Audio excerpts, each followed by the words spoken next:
Mbote bandi ya Congo tango koki news.com Congo tango koki ya koyoka ya komona pe ya kolobela.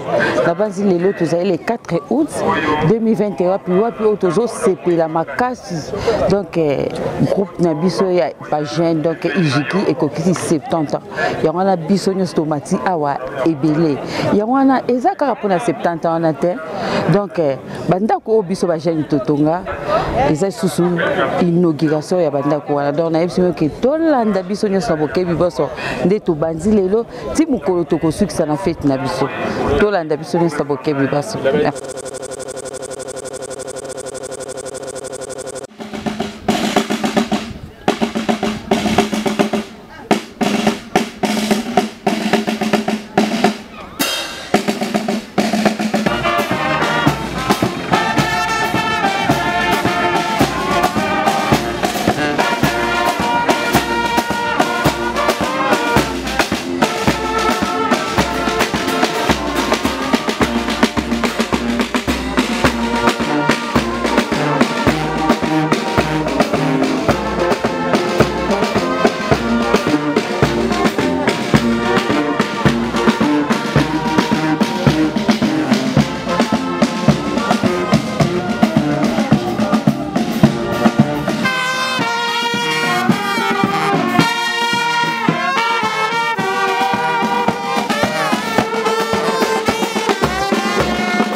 Papa Simon Kimbangu Kiangani,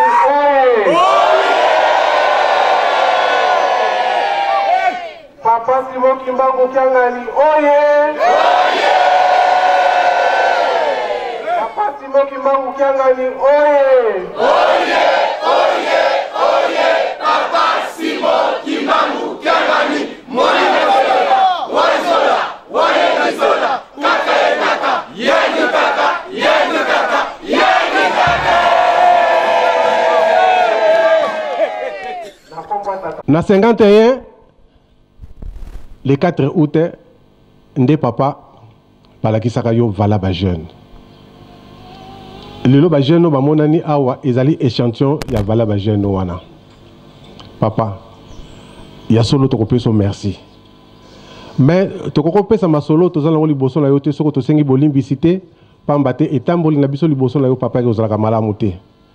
Tangu nyonso to koyokisa ko soni. Nzambe na biso limbisa biso kaka. Lilo batolobaka na début année oyo ke biso ba jeune to kokota na 2021 na Nzambe moko.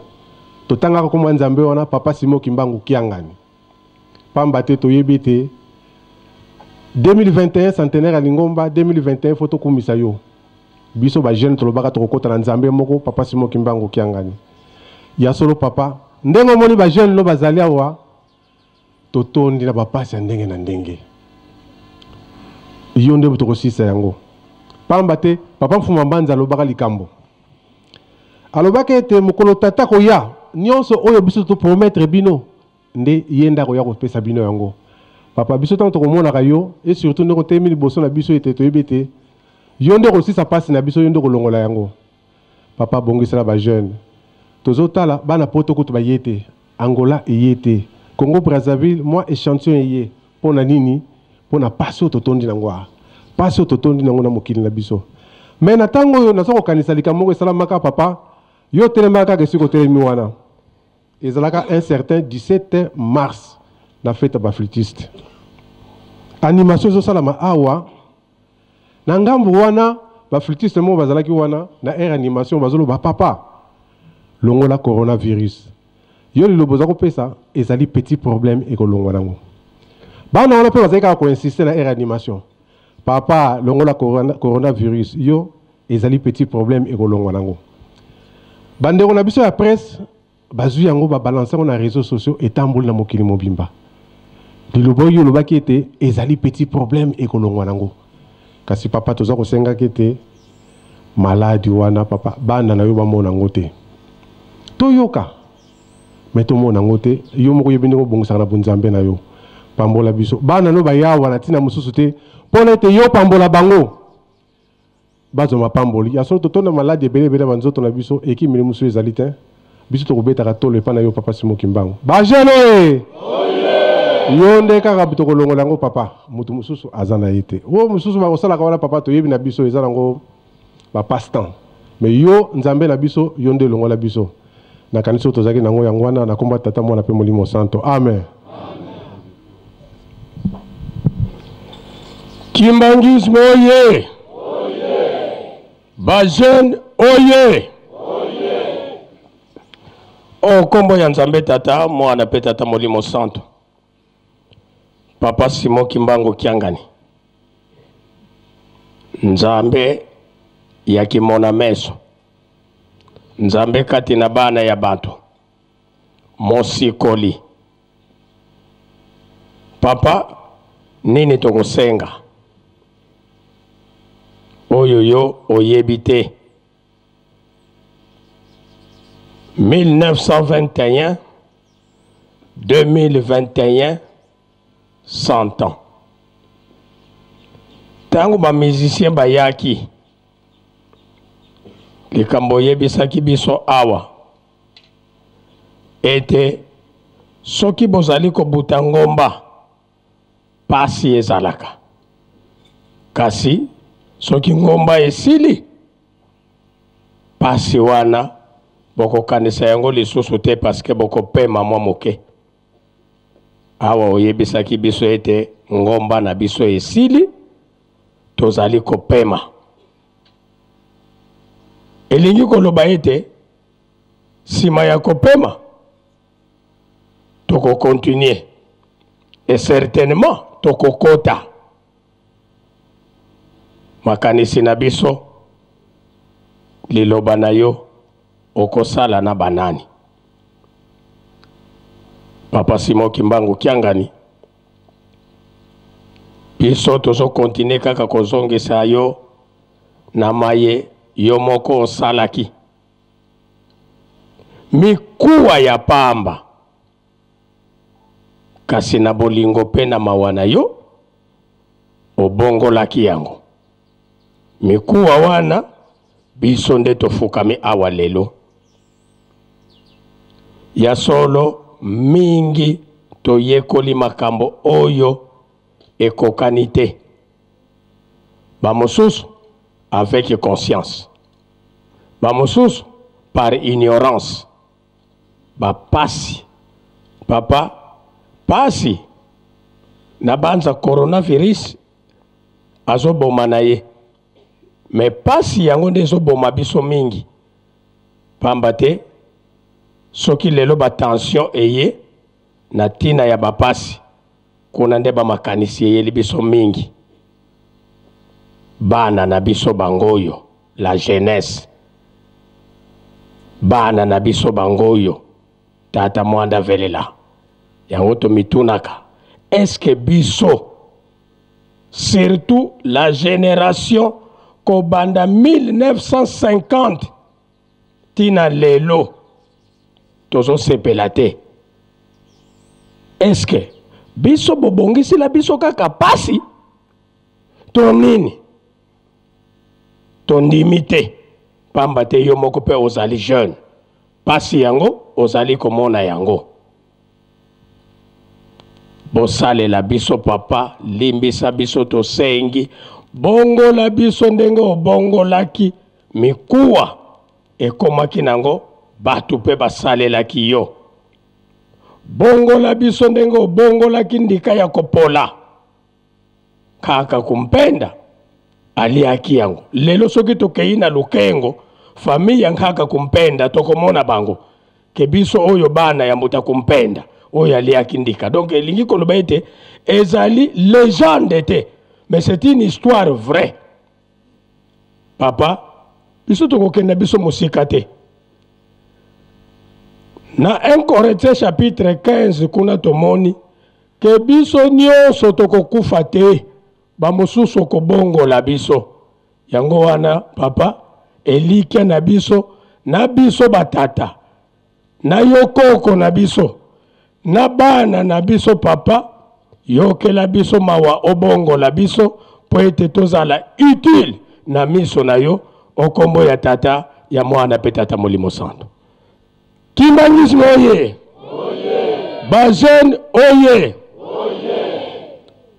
malgré tango ekeyi papa kasi okoki kozanga mwa liloba ya kopesa epai ya bana na yo na bakoko na yo te. Tukulombele Nzambe to bakafulu watosikidikisa.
Kimbangisme oye. Kimbangisme oye! Kimbangisme oye! Espoir du monde, Église universelle. Kamba oye! Kamba oye! Kamba oye!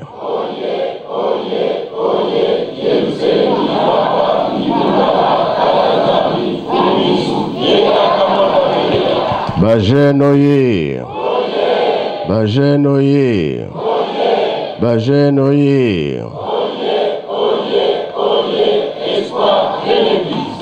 Eunui, Embazi, Bilombiakolui, Yangalala, Esengobi Esengote,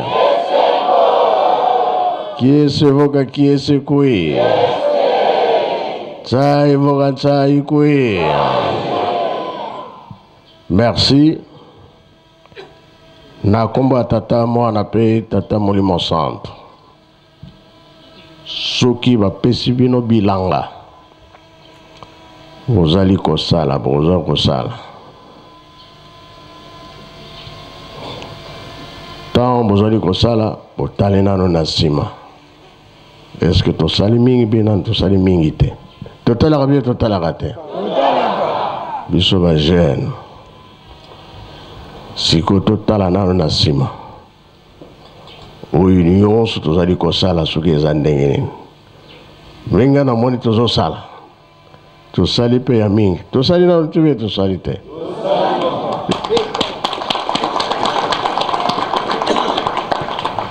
Papa balobi a biso ba jeune tokomi na porte. Tozozela Angola. Suiva Angolais bakomi nde tokoti na kati. Tozoyeba lisusu? Tozoyeba ngo?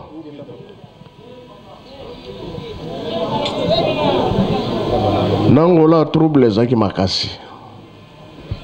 Angola makambo nyonso ezaki na mpe na difficulté. RDC, Congo Brazza, toza koavancer. Na likambo oyo ya tata Simon Kimamba ya molimo. Ezalaki ete kambo nyonso papa lobana biso tozosala. Tala bandeko ya Angola bazate. Vous comprenez sikoyo? Lobanano. Nosimi mikro lobanano toyoka. Bajenoye! Ya liboso papa ezali que Nzambe na biso yo za koloba.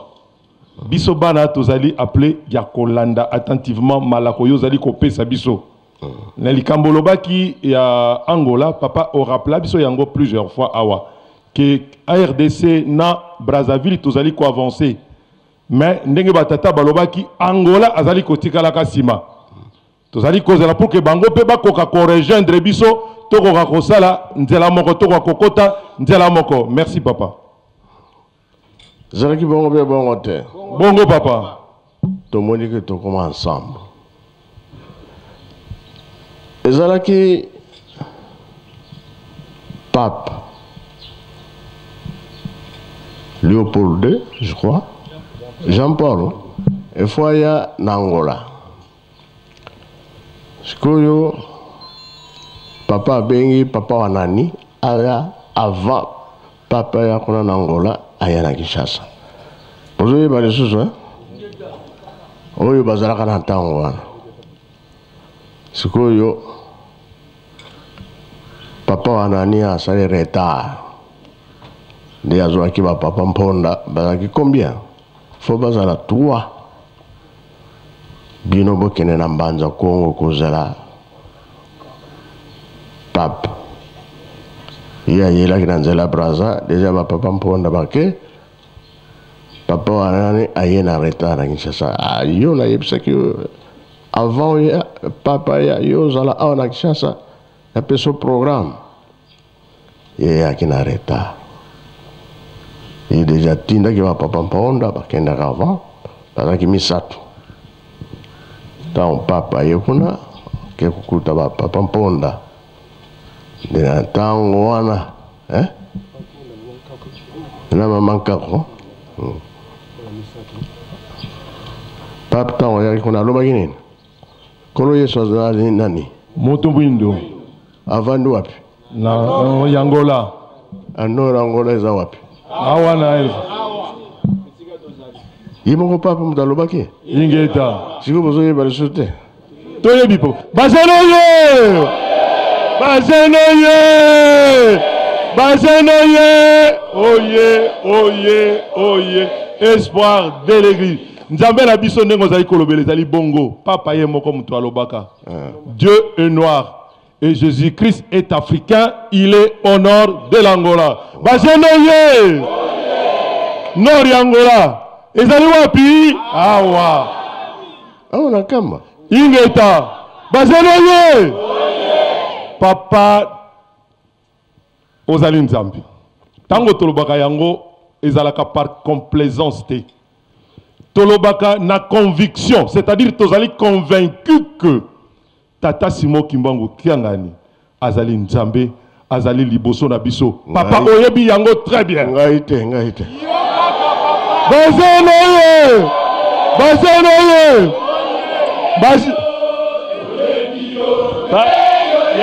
Yo mokazabule biso bala toyebi yo. Oh biso toyebi yo. Bazenoye! Bazenoye! Papa, soki lelo lobi ozali nzambe te. Nambanza sanda. Olobaki liloba. Bazenoye! Bazenoye! Nzambe na biso bongo meso. Papa biso toyebi yo. Nzambe bakoko basambela. Nzambe batata na biso basambela.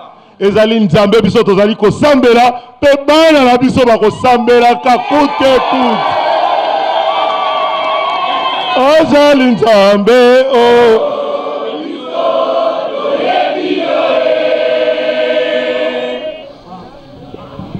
Yo bosa na rate. Bilo bosa na rate. Papa yo lobaki tobombaka makambo po soki tolobi ya sika toloba pe ya kala. Nzambe na biso ezali yo. Tokokende par 4 semaines te. Papa okobomba ma biso te. Papa pasi na biso oyebi yango. Kolela na biso oyebi yango. Mikakatana na biso oyebi yango. Mosusu kolongola na biso ezali te. Tozali liboso na yo papa oyo ezali 70 ans. Bazenoye! Ezali 70 ans depuis 1951. 4 août. Tozali awa papa. Toyebi que fête oyo ezali spécial. Spécial parce que ezali fête il y a 4 août ezali kosalema na fête ya centenaire. Spécial parce que na fête oyo ba jeune na yo ya mokili mobimba balobi ba ko remettre yo échantillon il y a 20 maisons finies. Spécial parce que na mobu oyo yo moko zali kokokisa 70 ans. 70 ans oyo. Chaque 70 ans tata nzamba sala kali. Papa toye pambate toye.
Tata Nzambe. ezali nde bino bagene iye mundolobi Tata Nzambe ezali bino bagene. Tata Nzambe yo lobaka na biso ete Nzambe batindaka ye te. Chaque fois lobaka Nzambe batindaka ye te. Soko tokomi koloba okomi kobenda biso maloba. Nzambe batindaka ye te. Tango bimisa yedi kamwa na mbanza sanda yo moko lobaki yango. Soko batuni bino mbanza sanda lobi nini? Nana tindaka yo. Nzambe na lobi bien na bosanaki.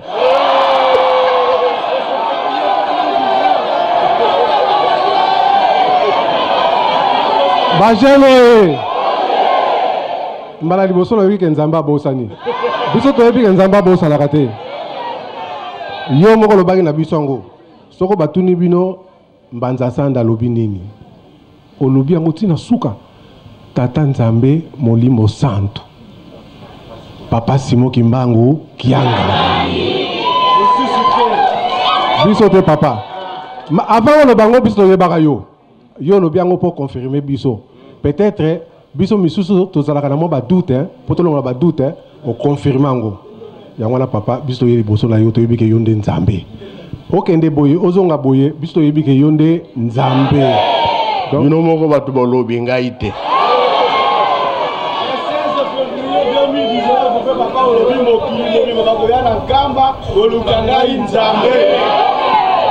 Papa toyoka kati tolandaka bandeko na biso mpe aratelki epai tozalaka dimanche nyonso soko opesi liloba 10 minutes elekaka te eske komeli biso 10 minutes elekaka te tolandaka nyonso papa yo bomamaka te okosaka te epai na yo c'est la sainteté yango tokomi koloba sa divinité donc epai na wana kutu soko papa lobi yango ata mwana moko te ata mwana moke azali akondima ngo aza te donc soko tolobi esi tokola na biso kala esika na moya koboma papa eza te papa mfuma mbanza aloba na biso mikolo donc boza bagene te papa olobaka na biso me papa wanzunga aza jeune koko mikala jeune yo moko jeune boko sikoyo tokoma sikoba nani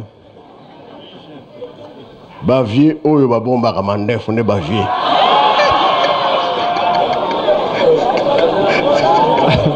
bata mandefu bango baza te contrôle nanu bino moko bajene nakoyebisa bino likambo moko biso kala na koreki ntango tozokola na koreki papa Diangenda akolisaka biso na mandefu te akolisaka biso na suki ebele te.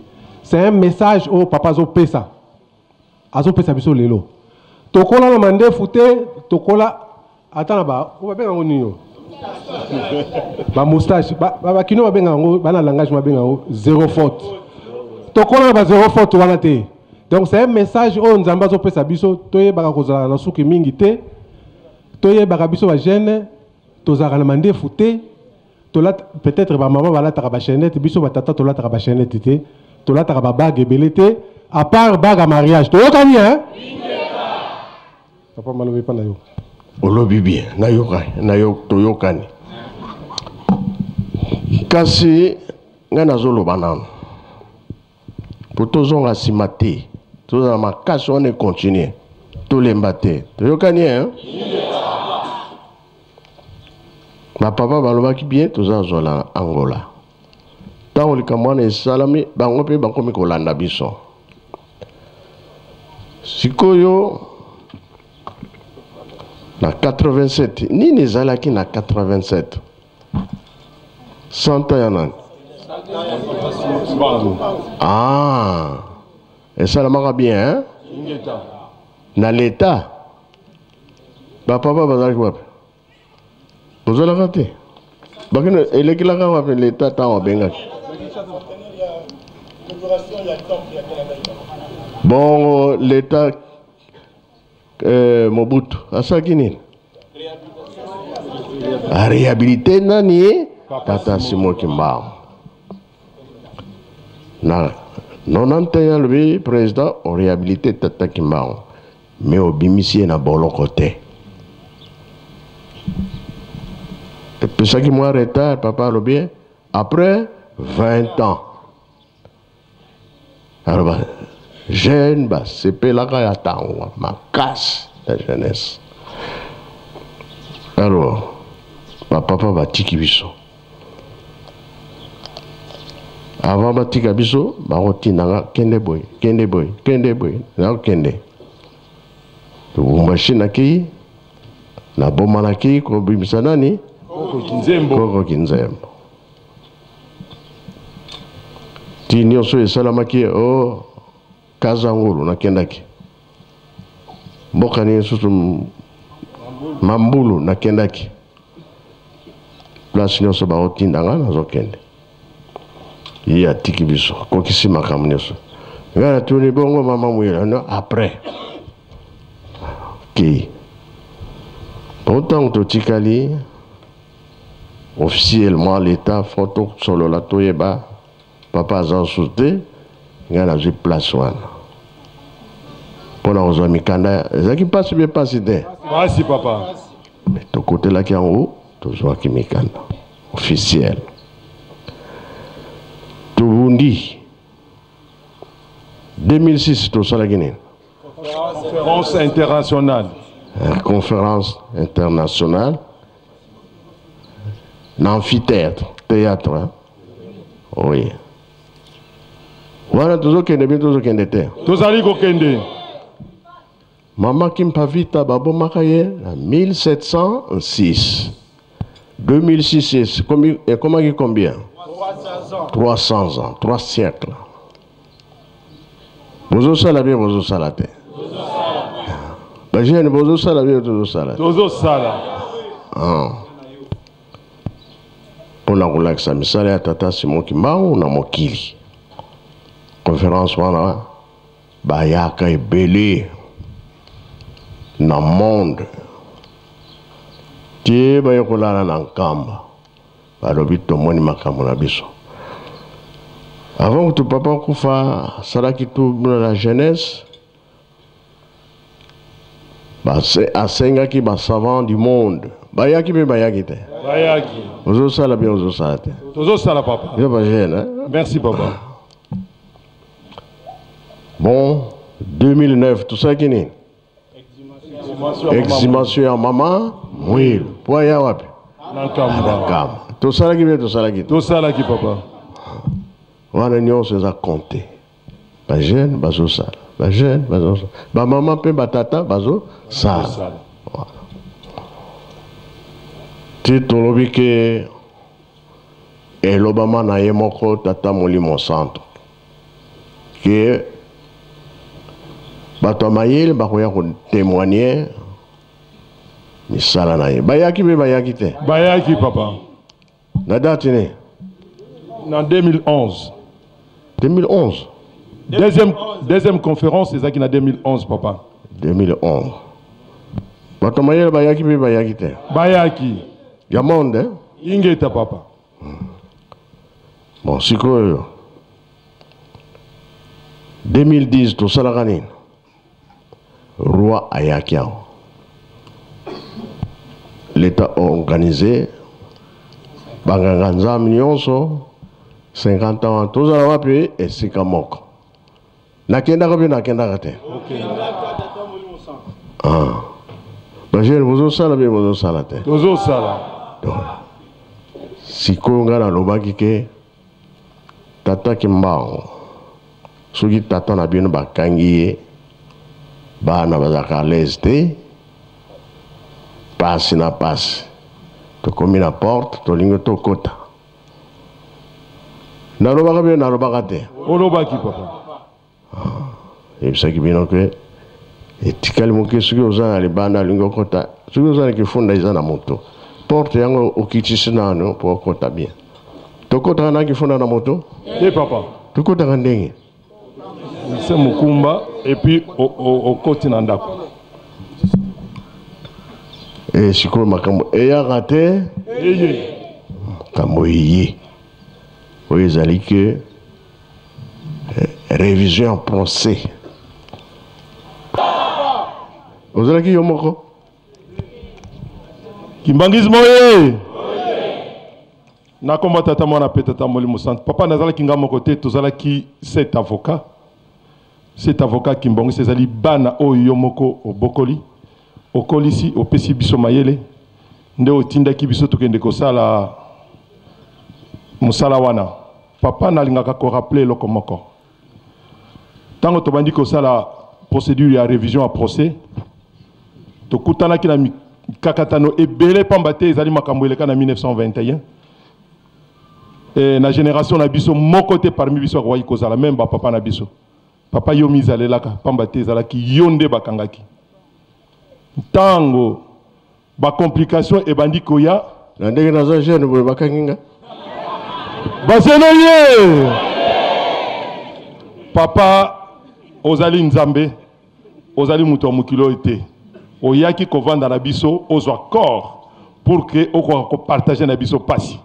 Omona pasi biso doit komona o assister biso accompagner biso pambate elika na yo bolingo na yo ezali okotse biso na mboka elaka.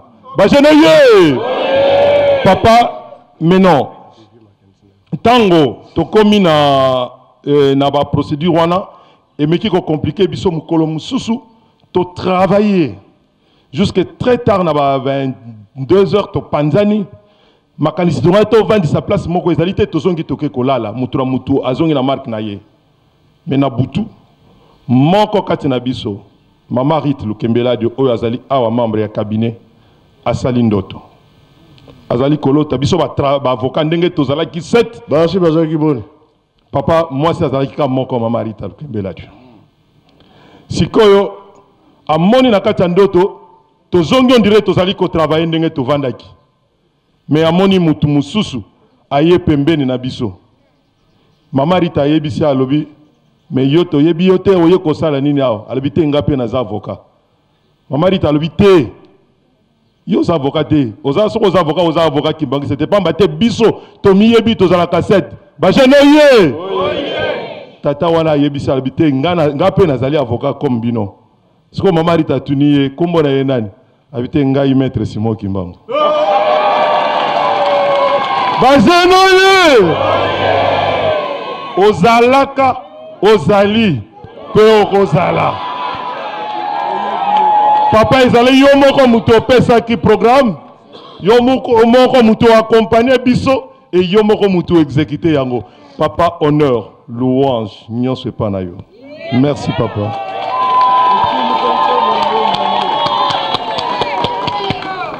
Ngai moko kolonzo tunayebi makamwa za koloba te. Est-ce que ezalaka? Ezalaka pe ezali. Bazenoye. Ezalaka pe ezali.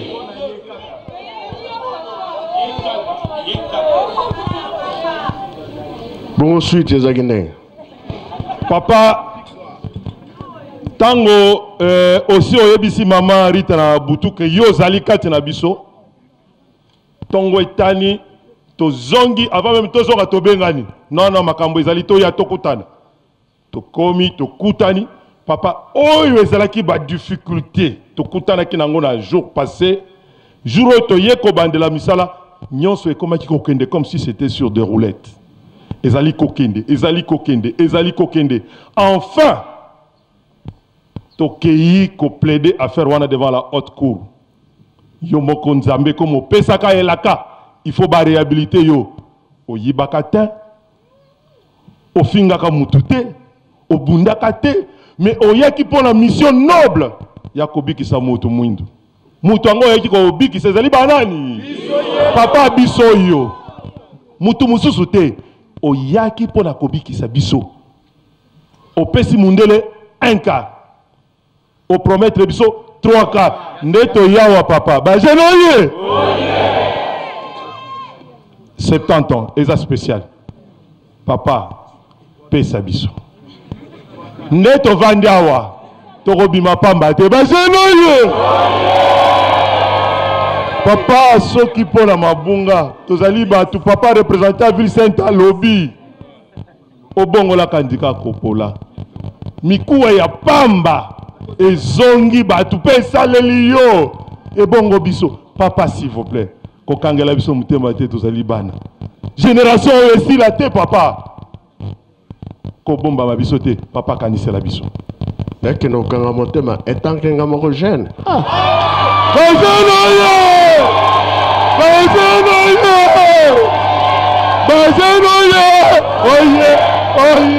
oye espoir de l'église. Merci beaucoup papa.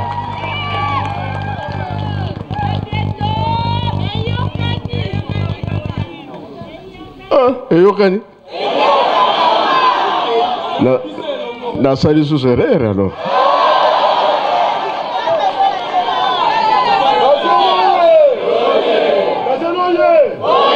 Papa yosoko lobby ezali loba ya bonzambe etikalaka bongo bazeno oyo bayete à travers le monde Europe, États-Unis, Afrique du Sud, Angola, Congo, Brazzaville na ba province mususu bazali kozela bayoka papa lobi nini papa yo lobi okokanga mutema te ozali nzambe parce que ozali jeune lipamboli na yo toza kozela papa biso ndenge toyeboye eza 70 ans année ya libération année ya mapamboli biso ba jeune tozali ya kozela yango papa liloba na yo kaka ça nous suffit.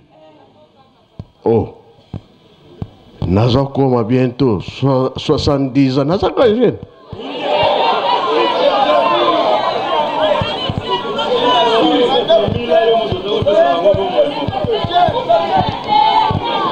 na komi kolanda 3e nini âge bazenoye papa biso tondimelo ko wana te ezali mikolo ezali yo mbambula ezali yo nyonso ezali yo olingi ovandela biso panda mila yo kaka papa biso tozali génération oyo tolandi yo nsima bana na yo génération papa Simon Kimbangu Kiangai papa biso toyebi ke nyonso ezali yo eloko moko ezangi yo ezali te ozali na 1 an ozali na 2 ans ozali na 2 mois ozali na 1000 ans nyonso ezali kaka yo.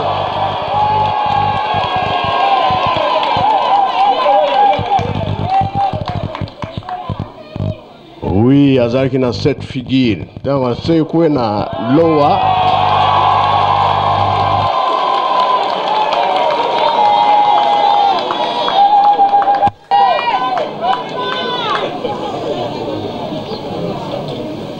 yango tozoloba ke soki osali otala wapi soki osali mingi tozosala bie tozosala te yango nalandaka bajeune ya Brazzaville ya Angola ya mokili mobimba na Europe bajeune balobi nini bazosala nini me nalingaka mantata te toyokani ye barapport fo ezalaka ya malamu solution ba problème ezali mabe toyokani ye na ba problème toyo kozwa échec ya solo bien lukuta ya solo papa biso ba jeune photo telema na likambo makasi yango alobaki na 21 bana bokena kotanga bino nde bokotambusa mokili oyo mokili mobimba yango otangi nazwi exemple ya bamaître c'est défense papa Kimbangu abimaka na boloko te abimi le 3 octobre na Mbanzango ezalaki ndenge likolo esalaki nini arc-en-ciel teke toganye abimi na boloko siko tozolanda makambo mike mike oyo etikali mino moko bokomonaki tobimi poisa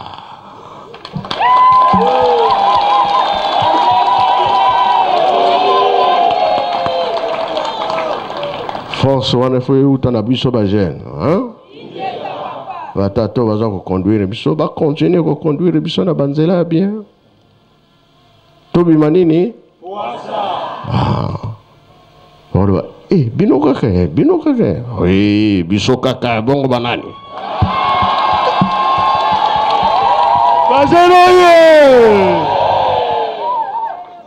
Ah, nalobi mingi. Papa, pour la biso, liloba na yo kaka ko suffire biso. Papa, loba, ba jeune na yo à travers le monde, ba sepelaka so bazali koyoka yo ozali koloba. Bino bozo sani. Ba journaliste bozo sani. Bazali ko panza sango na yo papa. Mais oyo eza ya biso moko ndenge nini ekomi pa na bango.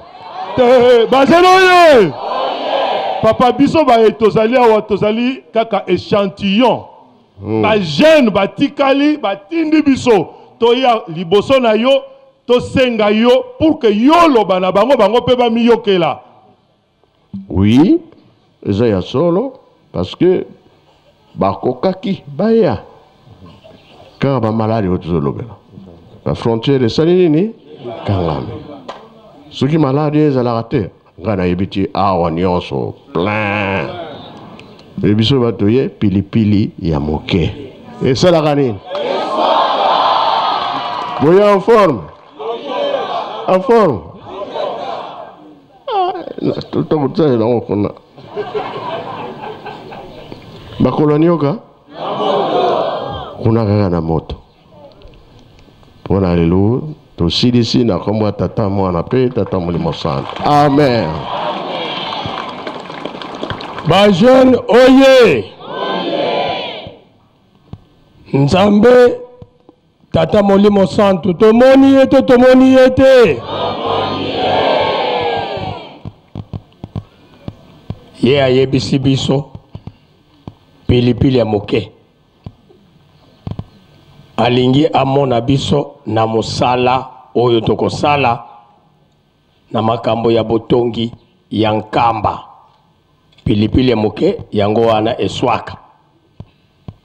Tobongisa maboko, topesa tata Nzambe mbote. Biso tozokoloba yango avec complaisance te, mais avec assurance. Okombo ya tata pesa totonda oyo nyonso Nzambe na biso apesi biso na tongo ya lelo. Okombo ya tata mwana pe tata molimo santo. Okombo ya tata ya mwana tata molimo santo.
Sedieto wanzambe to tata mwanda velila sindika bana bakumsa tobondela tata Nzambe nkoloise tata molimo santo bobatela kibiso na butu bobatela biso pe na moi ba programme na biso elingo kobanda zora na biso esika moko kino to osisa ba programme na biso pona lelo tosala mosala emonana na komba tata mwana pe tata molimo santo. Amen.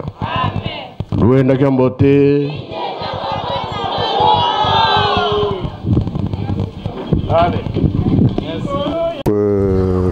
Je suis venu ici en pèlerinage.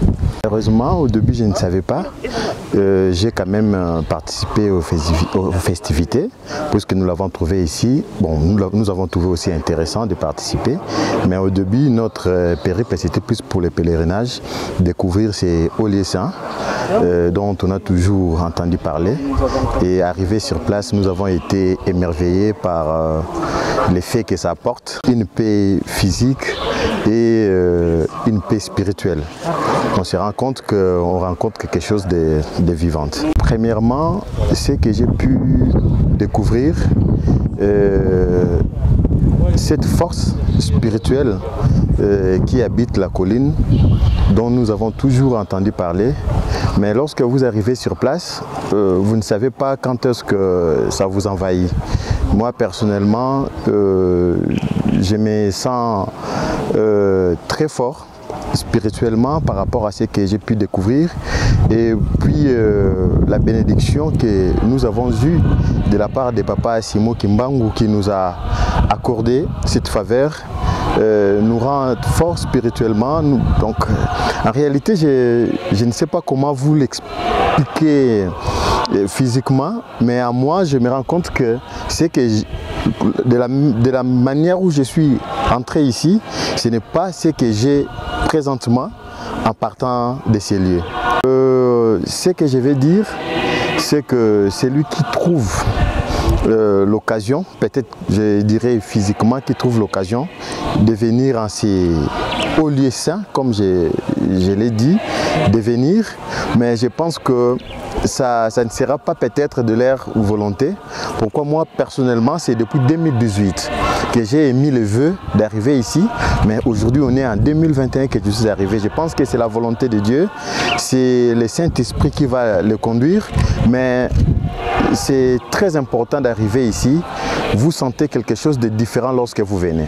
Oui, d'abord c'est un grand plaisir pour moi de fouler ces sols tant convoités ailleurs, et de loin je l'ai toujours apprécié puisque je suis parmi les sympathisants de l'église kimbanguiste. Je suis entouré de ça et de la plupart de mes amis.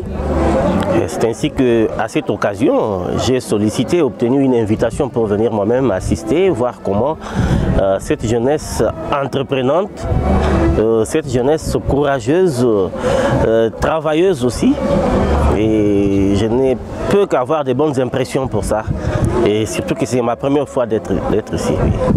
Mais aux jeunes fainéants, nous pouvons dire que voilà, les jeunes kimbanguistes n'ont pas fait de la magie. J'ai vu qu'ils ont eu le sens de travailler en commun, le sens de travailler pour le bien commun. C'est ça ce qui fait avancer, ce qui fait développer même le grand pays.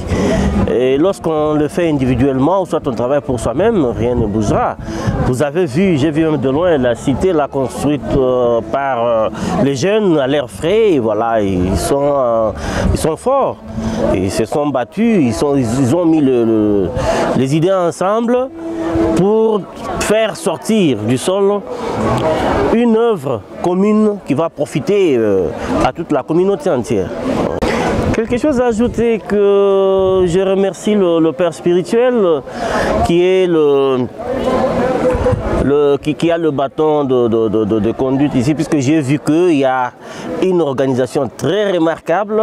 Je ne m'attendais pas à ça. J'ai vu qu'il y a quand même l'église à ses racines bien foncées dans le sol. J'ai vu qu'il y a des immeubles qui sortent du sol. J'ai vu le musée. J'ai vu, c'est impeccable. On ne pouvait pas penser comme ça. Quand on est loin, on ne pouvait pas penser que c'est tellement organisé qu'on dirait qu'on est devant les Européens qui s'en ont occupé. Pourtant, ce sont toujours les Congolais. La première chose, c'est de remercier la jeunesse kimbanguiste et toute l'église kimbanguiste qui nous a vraiment honorés de nous inviter, venir communier avec toute la jeunesse kimbanguiste à l'occasion des 70 ans de leur existence, de la célébration de la journée internationale des jeunes kimbanguistes.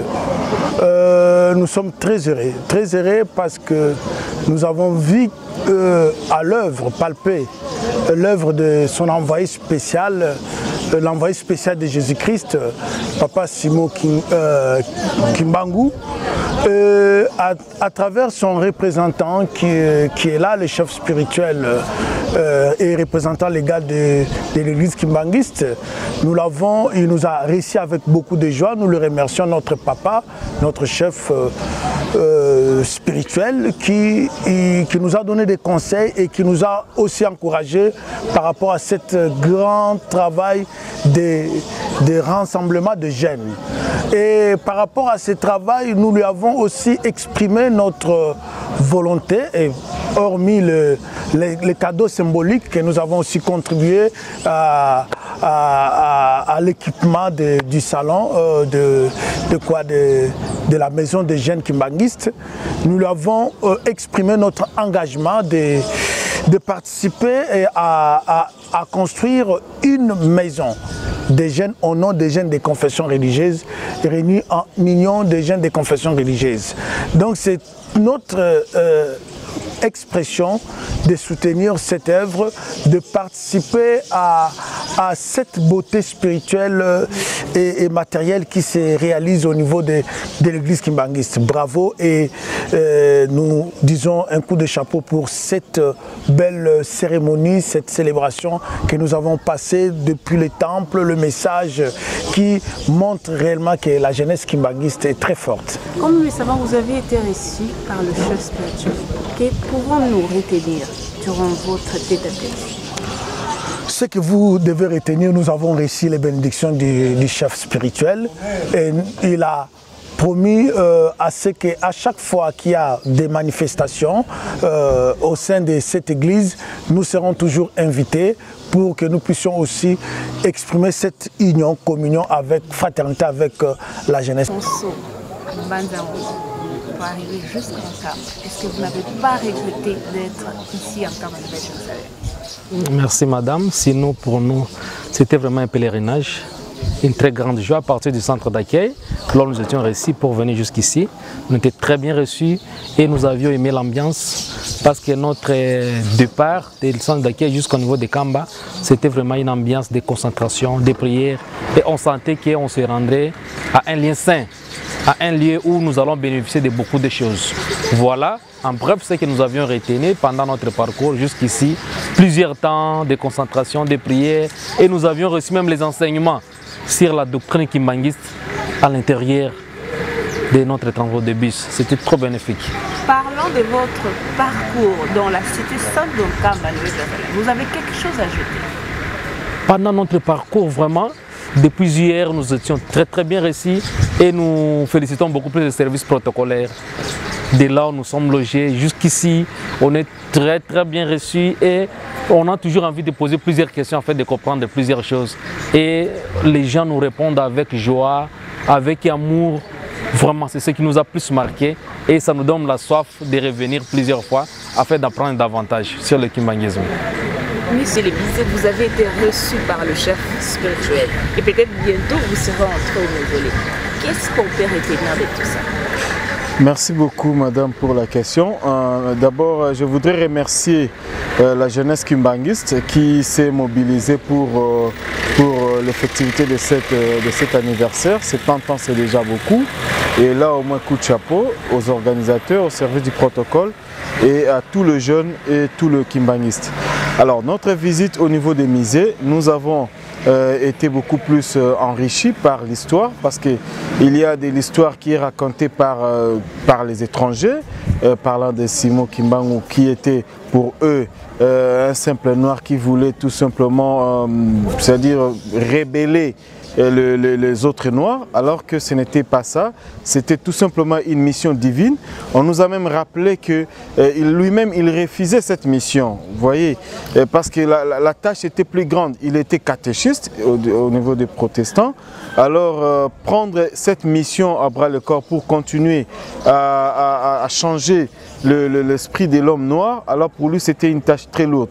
Et nous avons visité tous les péripéties, c'est que nous avons vu les chemins de la passion de Papa Simon Kimbangu, c'est-à-dire il a contourné, il a réuni l'ensemble du pays, la RDC tout entière, parce que des Kamba ici au Congo central, jusqu'à Lubumbashi, là où il a été emprisonné et décédé, et retourné ici après l'exhumation. C'était vraiment quelque chose de très divin, ce qu'on peut appeler le plan de Dieu. Donc c'était ça le dessin. On dit même que c'était en communion avec Jésus-Christ, ce qui est une très bonne chose. Monsieur le Président, parlons de ces beaux bijoux que vient de construire la jeunesse kimbanguiste. Comme nous le savons, vous avez aussi contribué. Est-ce que vous pouvez dire quelque chose? Bon, ces beaux bijoux, c'est l'expression de la volonté des jeunes kimbanguistes à contribuer pour le développement de son église et de la société. Parce que ça ne va pas seulement servir la jeunesse kimbanguiste. Tous les pèlerins qui viendront en ces lieux seront le bénéficiaire de ces bijoux. Alors nous tenons ces bijoux et nous allons aussi construire un bijou supplémentaire à ce qu'ils ont fait. Voilà, restons unis, travaillons pour le développement de notre pays, l'unité, la paix, c'est ça ce que nous voulons. Le prophète Simon Kimbangu, son message était un message du salut, de réveil de l'autonomie, de la valorisation de l'être noir. Que Dieu nous bénisse. Bon, comme on a révérende Ntimba Bibangi Marie-Claudine, naza pasteur Nankamba Nouvelle-Jérusalem. Maman pasteur, tout le monde il y a 70 ans d'existence, il y a union de la jeunesse qui manque, c'est en Nankamba Nouvelle-Jérusalem. Festivité est coïncidée na inauguration, il y avait une maison où papa si vous qui a confié qui la jeunesse qui m'a bateau. Et tant que jeune, dans quatre églises qui m'ont et l'eau bon, mon loulou oyo et ça mon loulou munene parce que jeunesse oyo papa Simon Kimbangu alagisaki papa Diangenda en 1951 le 4 août 51 alagisaki ba jeune na vallée ba jeune oyo ya kosala na bango na kati ya ba jeune oyo papa Simon Kimbangu alagisaki papa Diangenda ezalaki na ba jeune ya modèle nyonso bameli masanga, bameli cigarette, bato ya bikobo, donc ya mabe na ya malamu. Papa lobai, papa, ba oyo nga na kosala na bango alobi mokumba wana na pesi yo kobongola bango bakosala na yo. Ba jeune wana eza biso tozalelo, tozosala na papa Simon Kimbangu Kiangani parce que ye kaka papa Diangenda na boyene ya mibale. Eza facilité. Na kati ya jeunesse oyo ya solo ya malamu bazali ya mabepe bazali me biso nyonso tozolanda tata moko na kolanda wana tango tata azoteya moko na moko azobongwa na mutu na mutaza na ngonga na ye abongwanaka kaka ndenge tozokende na nzela malembe yo komi na mbanza mungu obongwaneli place wana oya komi soki na Gombe Matadi abongwaneli place wana oya komi kaka ndenge wana do na kokende wana matei pe papa azolemba biso te azoteya kaka parce que alingi biso mingi biso tozosala na ye lelo. Merci. Naza jeune mais naza maman parce que l'église kimbanguiste même na 90 ans on est toujours jeune. Mobangi azate biso nyonso toza ba jeune tozopesa maman maboko mais toza catégorie par catégorie parce que makambo mosusu mwana 25 ans kosala ngai na okoka kosala yango te peut-être makambo nga na kosala oyo aza na 80 ans 90 ans okoka kosala yango te mais na église kimbangiste biso nyonso tolobake biso nyonso toza ba jeune. C'est vrai, même la Bible comique, bolenge yo jeune salela bolenge na yo mais il faut que salela ngo na kati na bobangi ya Nzambe pamba te eza na mobeko ya mitano elobi ke tosa tata na mama po umela mingi na mokili oyo Nzambe akopesa na yo mobeko moko ka eza na promesse na sur les 10 commandements et 5e commandement wana tosa tata na mama po umela mingi biso tata na biso azoloba na biso ke totika mabe tosala malamu bapesi biso 10 commandements toza na 12 principes ya église oyo tolobaki oyo toliaka ngulu te tomelaka masanga te tobinaka te totalaka mabina te biso bana basi totambolaka mutu polele te kosukola bolumbu te biso nyonso biloko wana eza mpona nini mpona kobongisa molimo na biso mpe kobatela mpe banzoto na biso na ntango yo ozotambola kati na bobangi ya Nzambe molimo eza makasi ekokebisa yo na makambo mingi ya bonzoto oyo ekoki komema yo na kufa to na pasi. Bajuif bango bazalaki na 613 mibeko bazalaki koteya bana bango avant babima bakende pai bapesi bango mibeko mpona nini balobaki teya mwana azokende kotala mabina me koteya mwana uti mabina te. Avant mwana kende sika il faut kopesa conseil parce que mwana so uti mabina si sali makambo ya sali tango yako ya opesa conseil c'est rien.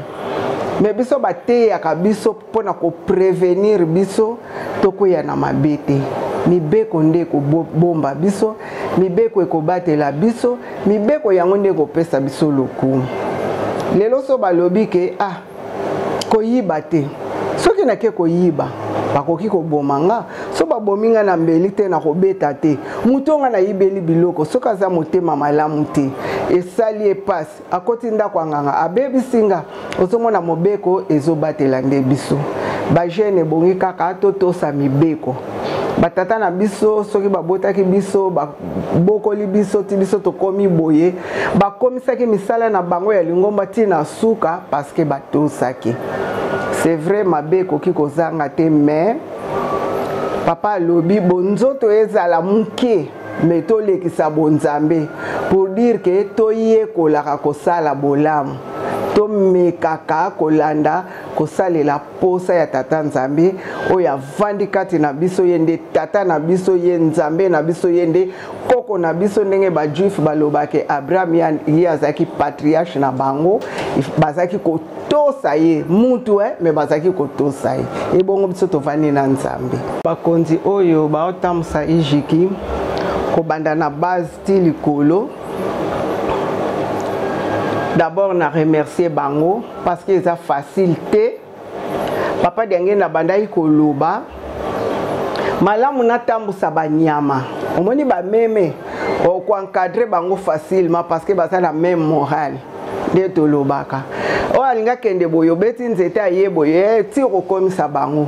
Mais ko tambu sabatu mutu na mutazo ya na mentalité na ye na culture na ye po komisa bango ne fusque na likanisi moko. Eza facilité wana Nzambe ka ifo alata bino donc baza na mokumba munene pe ya makasi topesi bango merci pe to féliciter bango jusqu'à 70 ans oyo Nzambe abaksela bango eloko na osenga ke tango to encadraka bana il faut kozalaka na mitema ya kozala motema munene. Parce que ça le quoi biso toza bana na ndako mwana mususu akoitosa mwana mususu akotosa te mwana mususu ayoka mbala moko mususu akoyoka 2 fois mususu akoyoka pete mais to bwaka bana wana te bango nyonso baza bana na biso donc na tango bapesa meli mokumba ya ko encadrer biso nyonso tout ata naza pasteur mais yitango ye aza na mutu ya komi lokola tata na biso na leur wana. Il faut bazala na mitema moko munene pe ya kokita pe bazala makasi na mabondeli parce que c'est pas facile. Nzambe mutu a pesa ka mutu bwanya a pesa ka mutu mayele a pesa ka mutu ndenge nini akoki kotambwela. Comme on a papa Dongo Siluboya Bradolive na kati ya Ujuki nazali président communal ya paroisse ya Kasavubu mingi centre d'accueil na Kasavubu. Eloko esangisi biso na Nkamba Nouvelle Jérusalem ezali juste festivité ya ba jeunes et ça les marque chaque le 4 août. Donc Lingomba a dédié chaque le 4 août festivité à le 4 août et pas à ba jeunes qui bangistes pour célébrer par rapport à les Kamo et Salimaka na Mokolango na 1951. Na 1951 papa Simon Kimbangu à la Kisaka na mwana na ye Yasuka papa Daniel Akuntima na kananga l'époque ozobenga ngo Lwabour ya zala kimité kuna pour des réseaux de services de na kati ya vision ala kisaka ye ba jeune na vallée oyo bako sala na misala dans les jours à venir tala tineva et puis c'est non seulement ça ils allaient pe mokolo o opéra pe miracle à ce que ça moi c'est parce que en 1951 papa Diange na kontima molonga na mama Bibi abotaka mwana ya mwasi mais juste après awaka mais simanango tango papa a apprendre à se rendre ici à Bachakie mais bato akase peut-être que non juste après bakozongisa corps na ndako malili mais batala boye papa Diange nazali kozonga na molonga ni na ye et puis ça qui panique na morgue mon santo avant malobana et bisibiso tango ozali kosala bilanga talaka na sima otala mosa ozali kosala rendement nango kozala ndenge nini pe atuni est-ce que tozali kosala ye moko alobi ya moni que tozali kosala pas ça rappeler ba étape nyonso surtout ba événement ya lingomba implication ya ba jeune alors ceux qui lilobana ebimi na temps oyo ya 70 ans ya festivité et pas na biso ezali esengo parce que toyaka nde kozama pamboni alors ya liboso yango wana ya mibale na ntina na botongi toyebi que tozali na devoir monene ya kotonga 52 maisons biso tozali ko livrer na 70 ans première lot il y a 20 maisons mais dans les 50 tu dis que non muso etikali ya wana ezali interpellation totale et pas tozali ko kende sima tozo sala tozali ko sala te ya monde tozali ko sala d'où on doit s'impliquer na temps o esengeli to silisa banda ku nyonso bien que o to kopesa pour que servir na kimia nyonso na bapaya o bamana koya qui est loger pour paya kuna et pas na biso keti na mitema po banda ko esili nanu te voilà un message pour particulier na la jeunesse ya paroisse. Merci beaucoup. Dans la jeunesse ya Kasavubu to senginde implication makasi tozali na 2021 2022 tozali koya Kasavubu photo mata ebele parce que UJK ezali plateforme alors to ki makate mokolo na biso to kumisa ezali ba valeur na biso de photo la kisa mokili mobimba baye bakakeno batu wana tinde bakendaka ezali pona likamoni donc eloko ezali ya mokete na kati na lingomba donc on se bazali kopesa biso ezali na ampleur na makambu ya kitoko o ebomi na kati donc ceux qui ont négligé au côté na mpasi donc négligence le makati na biso na 2022 oyo to sali to. Merci beaucoup d'abord comme on a papa Révérend Diaveo Amakonda Moïse, président national de la jeunesse Kimbangis en RDC. Le 4 août, toye Nankamba, Pambate Yango ezali fête oyo epesama na ba jeune Kimbangis na monde entier. Donc to bien journée internationale de la jeunesse kimbangiste. Toye ko célébrer yango kosala misala na Yeluselemi pe tozali na inauguration ya bandako oyo tozali kotonga donc tokopesa na fête oyo 20 maisons finies et bien équipées na Mokondiabule Nzambe Molimo Centre Papa Simon Kimbangu Kiangandi na yango pe jeunesse ekokisi 70 ans depuis Papa Diange na mona yango na vallée des jeunes na Lwabour actuel Kananga de na tango wana na 1951 le 4 août Papa Diange na mona vallée des jeunes lelo oyo tozali koloba tokokisi 70 ans jour pour jour nde yango tina toye na nkambo ko célébrer donc pona biso c'est comme une fête moko spéciale bon ndenge tokuti koloba nango d'abord période moko tozali frappé d'abord na coronavirus maladie ezali ko terrasser batou mais quand même ba jeune ba mati donc différent na ba ne mususu yango tuti ko loba ndenge to lobi ane oyo inauguration ezo salama ane oyo tozali ko fêter 70 ans de toye ko sala misala vraiment malgré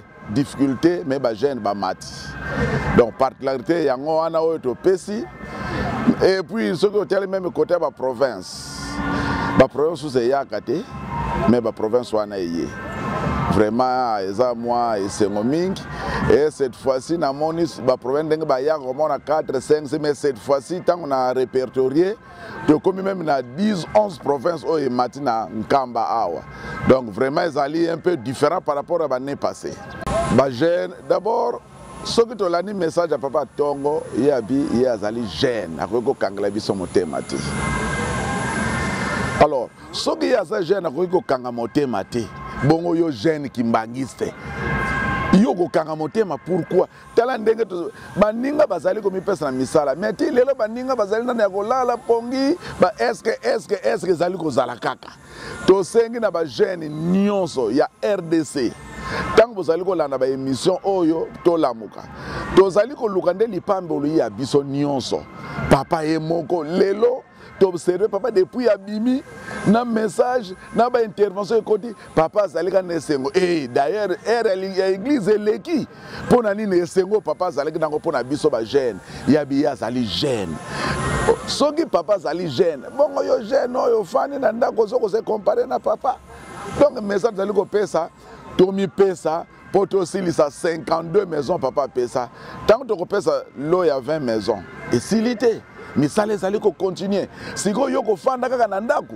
voilà mama eloko to yebisa na ba jeune pardon ba jeune ki mbangisa RDC to telema RDC za eloko makasi même papa chaka maikasi na ye na RDC mais soki to zali ko lala la direction générale va souffrir to sengi na bino ba jeune ki mbangiste ya RDC bo telema po ba dwila kabiso ndakisa toutes les 26 provinces to sengi na bino bo telema to pesa papa maboko poto zwa mapamboli et loko to zo lukaka nde mapamboli pa na mapamboli nde mpase kusila kana biso bato. Merci beaucoup. Kombo na ngai papa Jean-Mathieu Adomba naza président provincial ya jeunesse kimbangiste na province ya Équateur. En tout cas maman eza esengo makasi pamba te likambo ebandaki okola to ndimaki te pe mingi ba jeune na biso bamonaki yango ko aliseki mais lelo tozwi esengo makasi ya komona réalisation munene oyo jeunesse ya église kimbangiste epesi na mboka Jérusalem ya sika eza esengo double fête wana otoye lelo soko moni présence na biso eza ete tango tokozonga tokenda kobeta lisolo te meto mekabilembo bandeko bazali bapesaki na misala yango bamona eloko nini jeunesse kimbangiste contribuer na durant ya mbula oyo uti kotanga. En tout cas tozana esengo makasi ya komona. Kombo na ngai ezali mama Nadi ici Mesa nazali premier vice-présidente ya Chwapa nde tomataki na molulu ya le 4 août.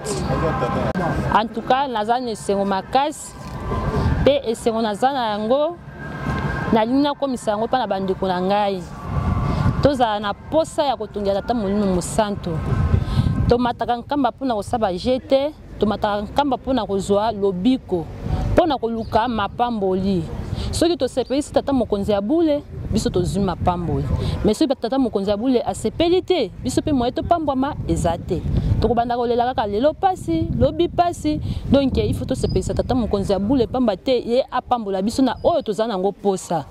En tout cas nasepeli mpo na fete na biso ya le 4 août ya jeunesse kimbangiste ndenge tomati na nkamba.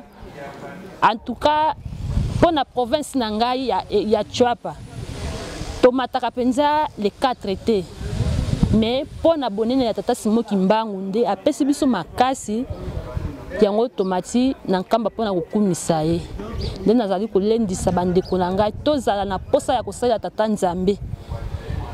Batunaki papa Simo Kimbangu mindele batunaki papa Simo Kimbangu ke Kimbangu kotonga lingomba na nani azongisa ke ba jeune nde batu nanga tokotonga na bango lingomba nakanisi lelo soki mutu nyonso akomata na nkamba akotuna lisusu te pamba te oyo elekaka yango tomoni yango na miso ndakisa kolakisa ndako ya musée na koloba na Afrique nayebi te so ndako moko ekoleka musée nakanisi bato batunaki papa Simo Kimbangu na ntango wana bakotuna lisusu te ke Kimbangu esi koza na mbongo pamba te bango mbongo na bilembo wana eza ko bake akomi na mbongo yango eza biso bandimi ye asalaka musala te mais musala na eza biso bandimi tokopesa ye maboko mpona kotonga Yerusalemi ya sika oyo ebengami nkamba nde yango na sepeli makasi na fete na biso ya 70 oyo ba jeunesse kimbangiste tokokisi 70 na sepeli makasi na pesi ba jeune ya mokili mobimba courage totongela tata Simon Kimbangu pamba te biso tokoka kopambwana. Tusamba ensambu za mfumu wetu Yesu Kristo izola kwa nzambi wa seditu ye untwadi ya mwanda velela bika kalanga yetu tuka kwa yelevu seye mwani mwanda velela. Amen.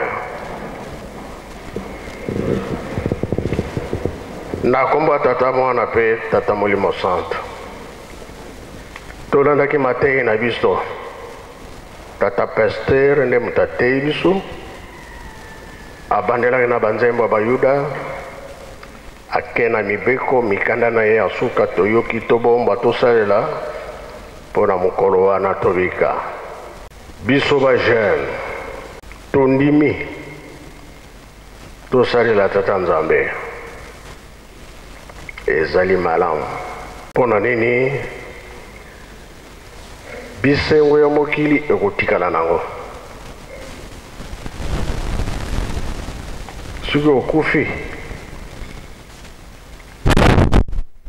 okomona tata Nzambe nkolo Yesu na tata Molimo Santo ntango oza bomoi osaleli bango te sika wana soki okufi nde ekozala na yo mpasi mpo osalelaki Nzambe te ntango ozalaki na mokili okomona bango bakoloba nini toyebi yo te ntango balobi ke toyebi yo te place mpe ezali te osalelaki nani yango tolobaka ke bisengo ya mokili eza na ntina te solo toza na mokili ya masumu ndenge toza na mokili ya masumu sala makasi oboya mabe osala ya malamu parce que naza nano jeune non kolo Yesu aye na mokili 30 ans libre 3 ans nde abandaki misala na ye asalaki misala na ye azwaki bayekoli malgré banganga Nzambe mpe bazalaka na bango me bakomaki kondima ye te mpo na nini bandimaki kolo Yesu te mpo ye alobaki azali mwana ya Nzambe tata na ye tata Nzambe alors bakomaki na doute ya kolanda ye mpe kosalela ye ata alobi makambo bien pamba kaka c'est le contraire bazalaki koprovoke ye makambo mingi yo na bayekoli na yo soki balingi balia basokola maboko te kolo alobi bongo bino oyo bosalaka likambo moke kolo Yesu ayebi ke bato oyo balingi ngai te bakoboma ngai c'est vrai ntango emonaki mpe ntango ya kokufa ezali lobi tolobelaki yango Petro Simon Pierre fungola yango oyo bokangi na se ekangami mpe kuna na likolo fongoli awa na se efungwami mpe na likolo kolo Yesu mpe baye koboma Simon Pierre mpe baye koboma ye motuna ezalaki boye fongola wana ekendaka wapi wana esalamaki kuna na bayuda bango siko fongola ezali wapi fongola wana bapesaki yango na Simon Pierre babomi ye fongola eki wapi ye nkolo Yesu mpe atikaki koloba mosusu akoya nsima na ngai me bamokili bakoyeba ye te c'est vrai koya tata Simon Kimbangu mokili mpe elobaki mingi kino lelo mpe balobaka nango bango ntango abandaki nano mosala te azalaki na bajeune tolandi papa Kumpenda tata Kimbangu ndika ya kopola bongolo ekomi ya sukali témoin nani tata Kumpenda bajeune bazalaki na ye mingi na bilembo oyo tolakisaki biso na 63 awa nde papa Mfumalongo na bamusicien na Korael Luselemi alakisaki bango biso mpe tozalaki na biso bana mike na 63 oyo esalaki tata Kimbangu Zumburi Akela Voilà Lolendo Natadi Fongola Kolo Yesu pesaki yango tolobi ofongoli na se kuna na likolo pe fongwami kangami wana se kuna na likolo pe kangami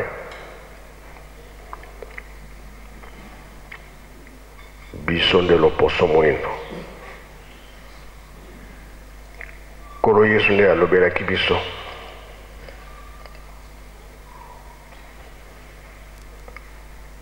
oyo tozokomona ke bato pamba tobwakama lelo oyo ekomi esengo ndenge mason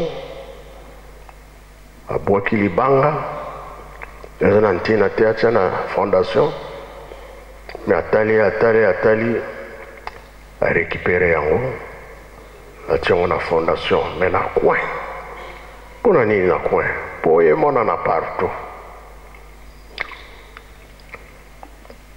yango wana 46 et 47 bapapa bayaka na nkamba papa teme bato basengaki tokende komona mama Mwilo basengi nzela na papa Mfumalo papa Dangenda baye bakolobi na mama Mwilo biso tolingi tovandaka na mwana na yo papa Dangenda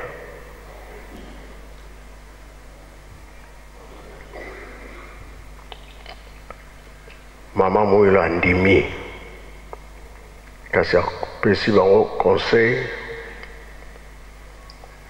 ya koloba ete bomema ye na nzela ya mabe te bomemaka ye na nzela ya malamu ntango bazalaka soki 12 baye na nkamba basoli na mama Mwilo apesi nzela d'accord bokende me na nzela ya mabe te kuna bakendaki bayebisi papa ke ya solo mama andimi kasi tomema yo na nzela mabe te babandi kobondela bali kofanda esika moko bongo papa alobi nini mpona indépendance e alobi eloko ya liboso tokotia na mabondeli mpona Israel bango soki bazwi biso après 10 ans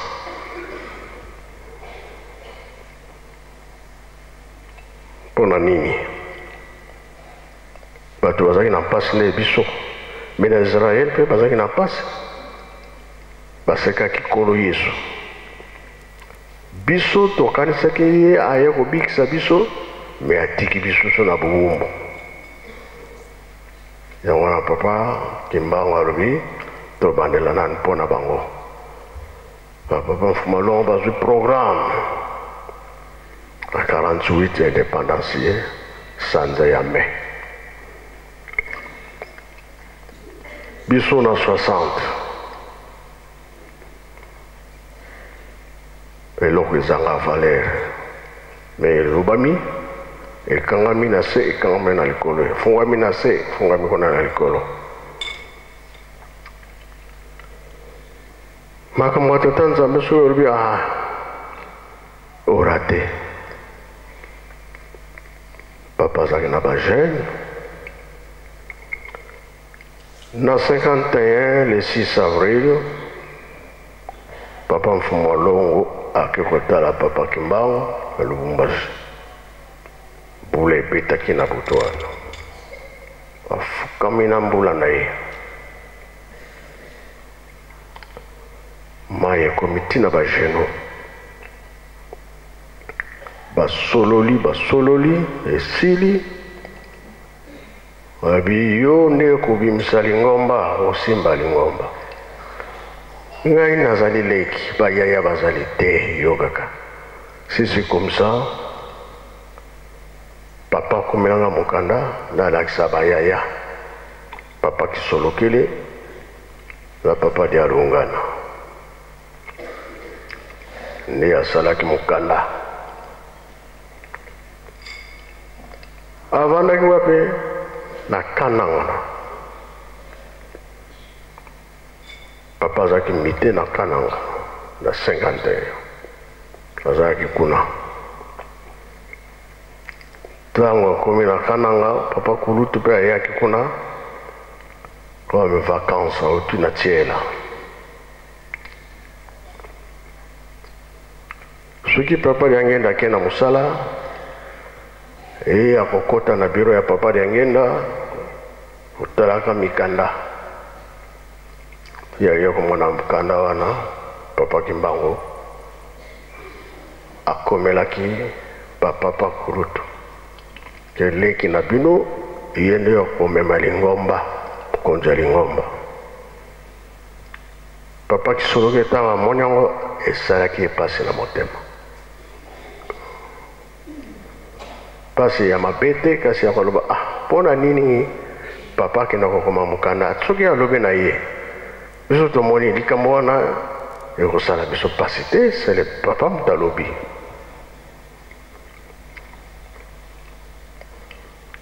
alors ntango papa kulu fuma longo azongi na ndako bale na bango lekola likambo ezali te nsima nde alobi weleki mpona nini okomisaki mokanda epai ya papa kuna na lubumbashi alingi aloba no tika noko oloba sala na yo biso tokosala eloko te mokanda eza ya yo ma papa apesi yo mosala biso toza na likambo koloba te elikaka bongo sino papa ezalaki kosala ye pasi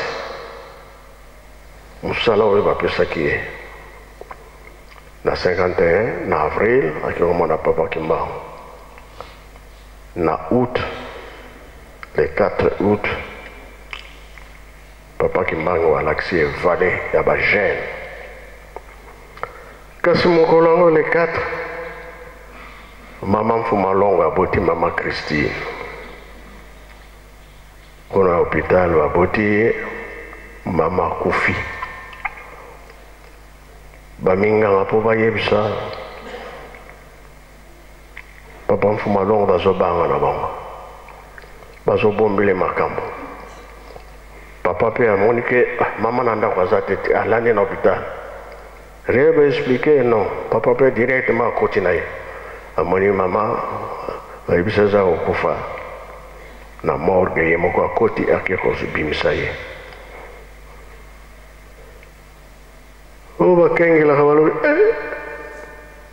akoti kuna abimisi bakimi aza kobanga le 4 août oyo biso bagene tomonanaki epai ya papa liangenda mpe tondimi ezali date na biso oyo tosalaka misala eyalakisi biso nzela me likambo pasi papa abandaki misala na ye bien nanu te me na 5 ans 8 aye kosala accident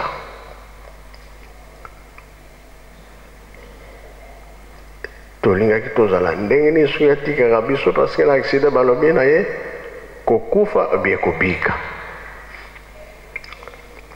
mpe deja papa kimbango olobaki yango na 50 te ye moto akomema lingomba na 58 ye kosala accident kasi na accident wana akufaki te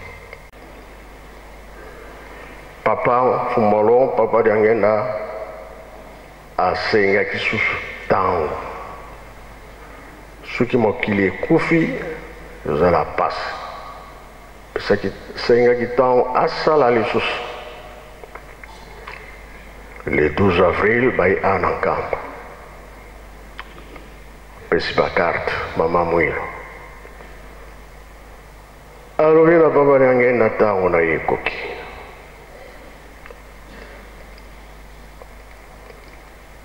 papa mfumalongo alobi te mama tika makambo wana ke koyebisa ngo papa mfuma mbanza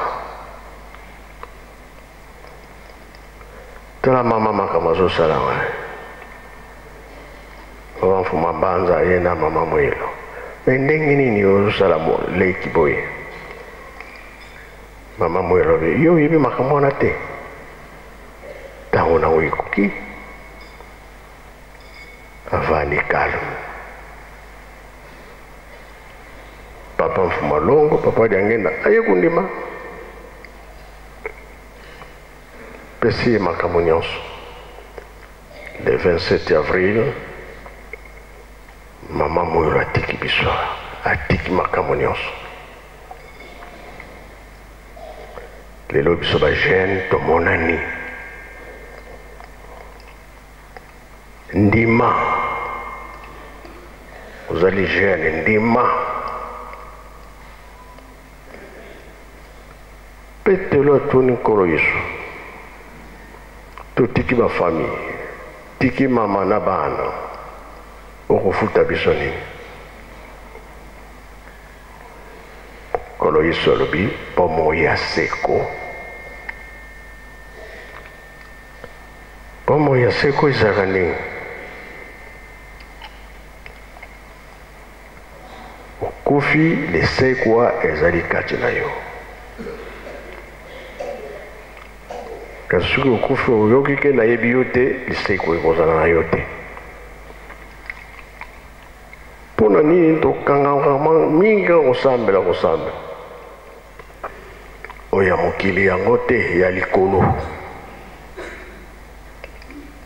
yango papa mfumalongo papa liangenda aza koloba te towelela nano bokonzi ya likolo oyo etikali nzambe ya kosala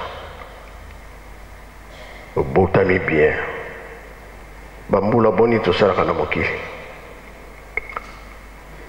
moke oyo ya libela nde tokutaka yango kuna ntango yango bapesi biso totika mabe tosala malamu tozwa lifuti ya likolo tosilisi boye na kombo ya tata mwana mpe tata molimo santo amen